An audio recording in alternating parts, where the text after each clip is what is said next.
اعوذ باللہ من الشیطان الرجیم بسم اللہ الرحمن الرحیم الحمدللہ رب العالمین الصلاۃ والسلام علی اشرف الانبیاء والمرسلین۔ میرا نام محمد زہیر حیدر ہے اور آپ لوگ دیکھ رہے ہیں سیرت لائبریری یوٹیوب چینل۔ ہم بات کرتے ہیں رسول صلی اللہ علیہ وسلم کی زندگی پر، اور ہمارے ساتھ موجود ہوتے ہیں معروف سیرت نگار اعجاز احمد صاحب۔ تو چلتے ہیں آج کی نشست کی جانب۔ جی اعجاز صاحب۔ ہم ابھی تک یہ بات کر چکے ہیں کہ رسالت مآب صلی اللہ علیہ وآلہ وسلم کی عمر مبارکہ 35 سال ہو چکی ہے۔ سیدہ خدیجہ سلام اللہ علیہا سے آپ کا نکاح ہو چکا اور آپ کے نکاح کو 10 سال گزر چکے ہیں۔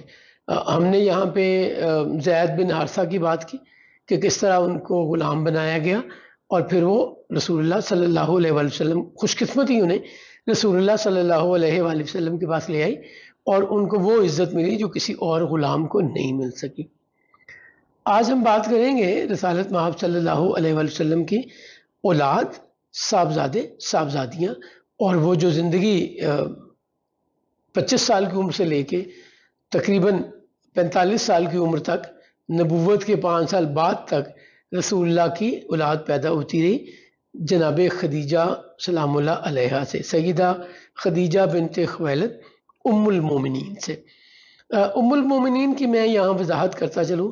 سورہ احزاب میں اللہ کریم یہ کہتا ہے کہ میرے رسول کی بیویاں مومنوں کے لیے، ایمان لانے والوں کے لیے ان کی مائیں ہیں۔ اسی لیے تمام رسول اللہ صلی اللہ علیہ وسلم کی تمام وائفز کو ام المومنین کہا جاتا ہے، اور اگر جمع میں بات کریں تو امہات المومنین کہا جاتا ہے، مومنوں کی مائیں۔ انڈیویجول کی بات ہوگی تو ام المومنین، مومنوں کی ماں۔ اور یہ سیدہ خدیجہ سلام اللہ علیہا بھی ہیں، اور اس میں عمر کا کوئی فرق نہیں ہے۔ یعنی جب سیدہ عائشہ رضی اللہ عنہا بنی ام المومنین، نکاح کے وقت عمر 14 سال، اور جب آپ کا رخصتی ہوئی رسول اللہ کے گھر آئیں تو تقریباً 19 سال تھی، اور آپ کی کوئی اولاد نہیں ہے سیدہ عائشہ کی، بلکہ سیدہ خدیجہ سلام اللہ علیہا سے سرکار کی اولاد ہے، اور آپ کی باندی ماریہ قبطیہ سے ایک بیٹا پیدا ہوا۔ باقی جو رسول اللہ صلی اللہ علیہ وسلم کی 10 وائفز ہیں، ٹوٹل 11 وائفز اور ایک باندی، جناب ماریہ قبطیہ باندی تھی، اور 11 وائفز رسول اللہ صلی اللہ علیہ وسلم کی تھی۔ یہاں پہ ان سب میں سے کسی کی اولاد نہیں ہے سوائے سیدہ خدیجہ کے، اور باندی جناب ماریہ قبطیہ سے رسول اللہ کے بیٹے ابراہیم پیدا ہوئے۔ یہاں پہ نا ایک اعتراض رسول اللہ صلی اللہ علیہ وسلم پر نان مسلم رائٹرز کرتے ہیں، نان بلیورز کرتے ہیں۔ وہ یہ کہتے ہیں کہ رسول اللہ صلی اللہ علیہ وسلم کو شادیوں کا شوق تھا۔ یہ بڑا سینسٹیو سا معاملہ ہے۔ اب یہ دیکھیں کہ بھرپور جوانی، جب سرکار کی عمر 25 سال ہے، اور اس وقت عرب میں زیادہ ازواج کا، زیادہ بیویوں کا رواج یا کلچر تھا۔ آج بھی وہاں پہ ہماری نسبت، انڈو پاک اور بنگلہ دیش کی نسبت، وہاں پہ لوگوں کی ایک سے زیادہ وائفز ہوتی ہیں۔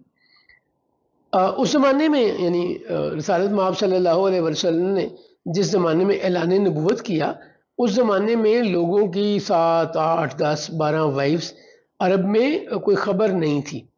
رسالت مآب صلی اللہ علیہ وسلم کے لیے کچھ احکام قرآن کریم میں ایسے ہیں جو مخصوص ہیں رسول اللہ صلی اللہ علیہ وآلہ وسلم سے، اور آپ کی وائفز کے متعلق، آپ کی بیٹیوں کے متعلق اللہ نے خاص حکم دیے۔ وہ حکم عام خواتین پہ یا عام مردوں پہ لاگو نہیں ہوتے، جس کی ایک اگزامپل ہے تہجد کی نماز۔ تہجد کی نماز ہم فجر سے پہلے پڑھتے ہیں، یعنی رات سونے کے بعد اور فجر کا وقت شروع ہونے سے پہلے اٹھ کے نوافل پڑھے جاتے ہیں، جس میں وطر بھی شامل ہے جو نفل کا حصہ ہے۔ یہ سرکار ختمی مرتبت صلی اللہ علیہ وآلہ وسلم پر اللہ کریم نے فرض کی تھی، جبکہ باقی تمام امت کے لیے یہ نفل ہے، آپشنل ہے۔ آپ نے پڑھی ہے تو بہت اچھی ہے، آپ نے نہیں پڑھی تو کوئی گناہ نہیں۔ جبکہ سرکار ختمی مرتبت کے لیے تہجد کی نماز ان 5 نمازوں کے علاوہ ایڈیشنل تھی۔ یہ حکم صرف رسالت مآب صلی اللہ علیہ وآلہ وسلم کو ہے۔ اسی طرح بہت سے اللہ کریم نے رسالت مآب صلی اللہ علیہ وسلم کی شادی کے لیے بھی مختلف جگہ قرآن کریم میں حکم دیے اور کہا کہ یہ حکم صرف آپ کے لیے، باقی مومنین کے لیے نہیں ہے۔ اگر رسول اللہ صلی اللہ علیہ وسلم کو شادیوں کو شوق ہوتا تو بھری جوانی میں یہ شوق سب سے زیادہ ہوتا ہے۔ سرکار ختمی مرتبت نے 25 سال سے لے کر 50 سال، اگلے 25 سال کوئی نکاح نہیں کیا۔ سیدہ خدیجہ سلام اللہ علیہا جب تک حیات رہیں، رسول اللہ صلی اللہ علیہ وسلم نے کوئی دوسرا نکاح نہیں کیا، نمبر 1۔ نمبر 2، سیدہ خدیجہ کے وصال کے بعد، دنیا سے تشریف لے جانے کے بعد، خولہ ملتی ہیں، سیدہ خولہ، اور کہتی ہیں کہ رسول اللہ آپ مجھے کچھ پریشان نظر آتے ہیں۔ رسول اللہ فرماتے ہیں خولہ سے کہ خولہ، جب تک خدیجہ حیات تھی مجھے بچوں کی گھر کی فکر نہیں رہتی تھی۔ خدیجہ نے گھر کو، بچوں کو بہت اچھا سنبھالا ہوا تھا، اب میں خدیجہ کی کمی بہت محسوس کرتی ہوں۔ تو خولہ عرض کرتی ہیں یا رسول اللہ آپ کوئی نکاح کیوں نہیں کرتے؟ تو سرکار پوچھتے ہیں سیدہ خولہ سے کہ آپ کی نظر میں کوئی ایسا پروپوزل ہے؟ تو سیدہ خولہ کہتی ہیں کہ میرے نظر میں 2 لوگ ہیں، ایک وہ جو شادی شدہ ہے اور ایک وہ جس کی بھی شادی نہیں ہوئی، جسے ہم اپنی زبان میں کنواری کہتے ہیں انڈو پاک میں۔ آپ نے پوچھا کون؟ تو سیدہ خولہ کہتی ہیں سودا بنت زمعہ، ان کے شوہر کی ڈیتھ ہو گئی ہوئی ہے، تو آپ اگر چاہیں تو میں آپ کا پیغام دے کر پوچھ لیتی ہوں۔ اور دوسرے آپ کی بھتیجی، آپ کے بھائی کی بیٹی، آپ پوچھتے ہیں کون؟ تو وہ کہتی ہے عائشہ بنت ابو بکر۔ رسول اللہ صلی اللہ علیہ وسلم ان سے کہتے ہیں آپ دونوں طرف پیغام دے کر دیکھ لیں۔ سیدہ خولہ جاتی ہیں، اس کی ڈیٹیل ہم اگین جب رسالت میں آپ صلی اللہ علیہ وسلم کی زندگی کے اس حصے میں پہنچیں گے تو ڈیٹیل سے ڈسکس کریں گے۔ تو سیدہ خدیجہ کے بعد 10 ہجری میں 10 نبوی میں 50 سال سرکار کی عمر ہے، تو اس وقت سیدہ سودا بنت زمعہ سے شادی کرتے ہیں۔ تو مکہ میں رہتے ہوئے 53 سال کی عمر تک رسول اللہ صلی اللہ علیہ وسلم نے پہلا نکاح ہوا سیدہ خدیجہ سے، اور 25 سال آپ ایک وائف کے ساتھ زندگی گزاری آپ نے۔ ان کی ڈیتھ کے بعد سودا بنت زمعہ سے 50 سال کی عمر میں شادی کی، اور ان کی عمر بھی کم و بیش اتنی تھی۔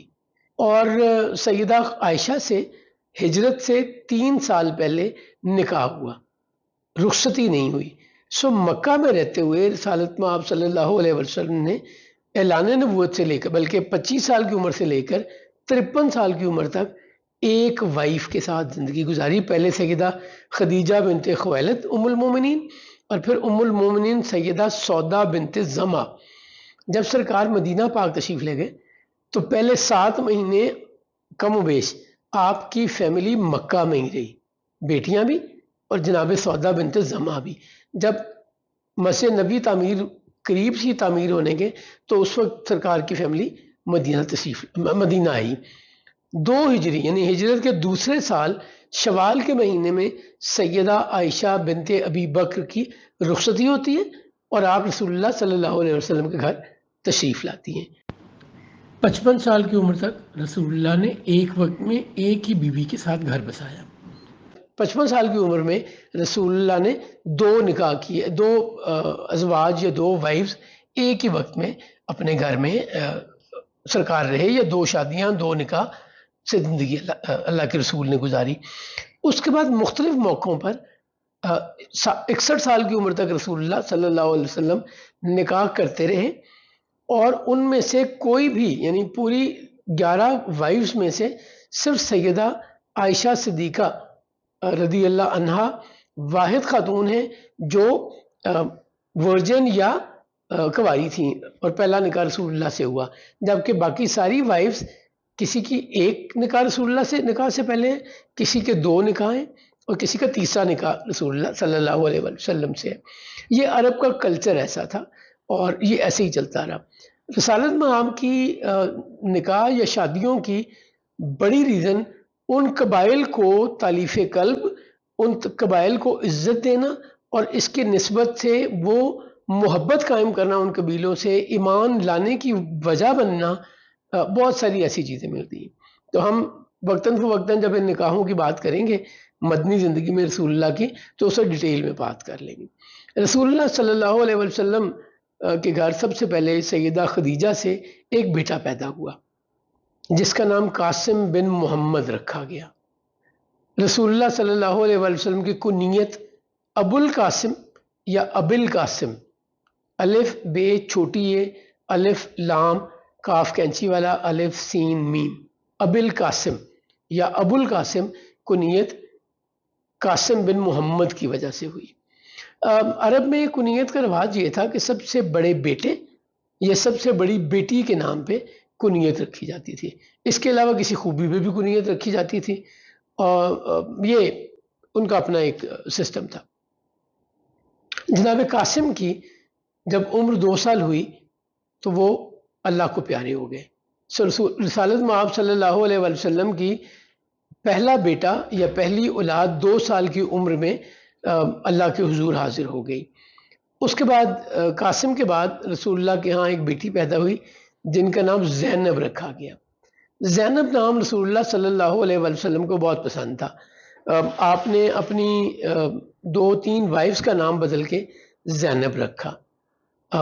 سیدہ زینب 31 سال تک حیات رہی، 31 ایئرز، اور آپ کی شادی ابو العاص بن ربی جو کہ حالہ بنت خویلد کے بیٹے تھے، یعنی خالہ کے بیٹے تھے، بنی اسد سے تھے، اور سیدہ خدیجہ کے بھانجے تھے، ان سے سیدہ زینب کی شادی ہوئی۔ ابو العاص بن ربی بڑے ہی اچھا تعلق تھا ان کا سیدہ زینب سے، بڑا محبت والا تعلق تھا، بڑی قدر کرتے تھے سیدہ زینب کی۔ جب اعلان نبوت کیا سرکار ختمی مرتبت صلی اللہ علیہ وآلہ وسلم نے تو دشمنی شروع ہو گئی، تو لوگوں نے پریشر کیا ابو العاص بن ربی کو کہ زینب کو طلاق دے دو اور تم جہاں کہو گے ہم تمہاری شادی کرنے کو تیار ہیں، اور بہت پریشر آیا۔ ابو العاص بن ربی نے نہ صرف سیدہ زینب کو طلاق نہیں دی بلکہ آپ کا سلوک سیدہ کے ساتھ اتنا ہی اچھا رہا۔ رسالت مآب صلی اللہ علیہ وسلم بڑی تعریف کیا کرتے تھے ابو العاص بن ربی کی کہ اس نے میری بیٹی کی بڑی قدر کی اور بڑی محبت سے رکھا۔ ان کے 2 سیدہ زینب کی ایک بیٹی ہے امامہ بنت ابو العاص اور ایک بیٹا ہے علی بن ابو العاص۔ امامہ کے بارے میں ایک اور روایت ملتی ہے معتبر احادیث میں کہ جب یہ چھوٹی تھی تو امامہ رسول اللہ صلی اللہ علیہ وسلم کے پاس آیا کرتی تھی تو سرکار ان کو اٹھا لیا کرتے تھے، ایون نماز پڑھتے ہوئے بھی، یعنی جب آپ کھڑے ہوتے تھے جسے ہم قیام کہتے ہیں تو رسول اللہ نے گود میں اٹھایا ہوتا تھا امامہ بنت ابو العاص کو، اور جب رکوع یا سجدہ میں جاتے تھے تو جائے نماز پہ زمین پہ بٹھا دیتے تھے، اور جب دوبارہ کھڑے ہوتے تھے تو دوبارہ اٹھا لیتے تھے۔ اس میں ایک تو رسالت مآب صلی اللہ علیہ وسلم کی بچوں سے محبت سامنے آتی ہے، اور دوسرے وہ محبت جو رسالت مآب صلی اللہ علیہ وسلم سیدہ زینب سے یا امامہ بنت ابو العاص سیدہ زینب کی بیٹی سے کرتے تھے وہ بھی نظر آتی ہے۔ ایک اور بات یہ ہے امامہ بنت ابو العاص کے متعلق کہ حبشہ کے نجاشی نے رسالت مآب کو ایک دفعہ ایک انگوٹھی تحفہ میں بھیجی، سرکار نے وہ انگوٹھی امامہ کو دے دی۔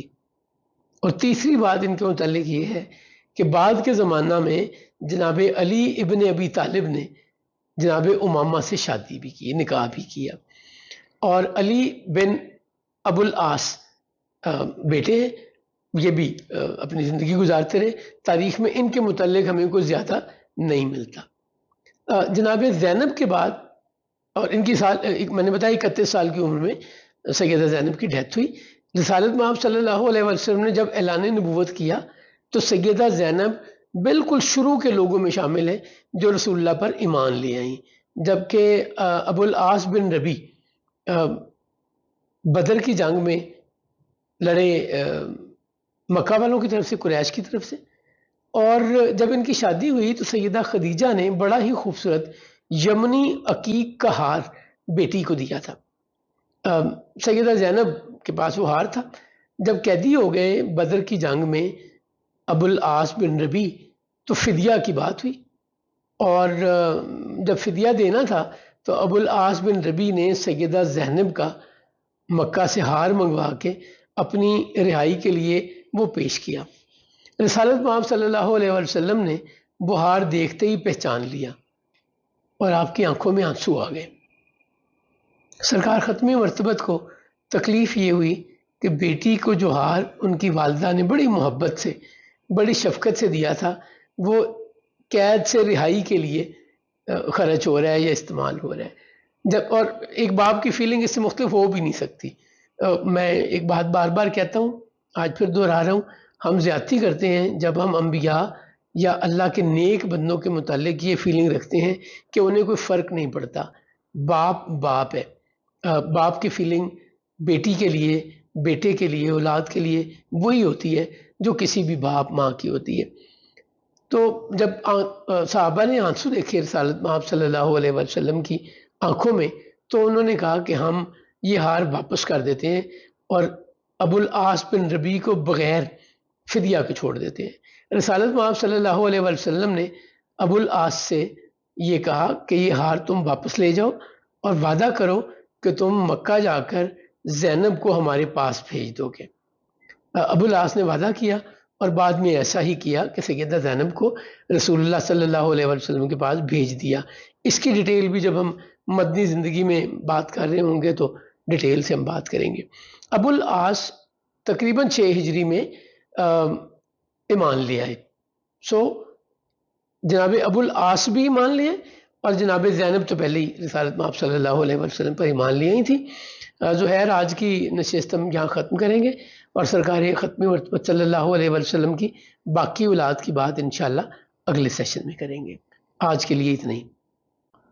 یہ تھی ہماری آج کی نشست جس میں ہم نے کی رسول اللہ صلی اللہ علیہ وسلم کی زندگی کی باتیں۔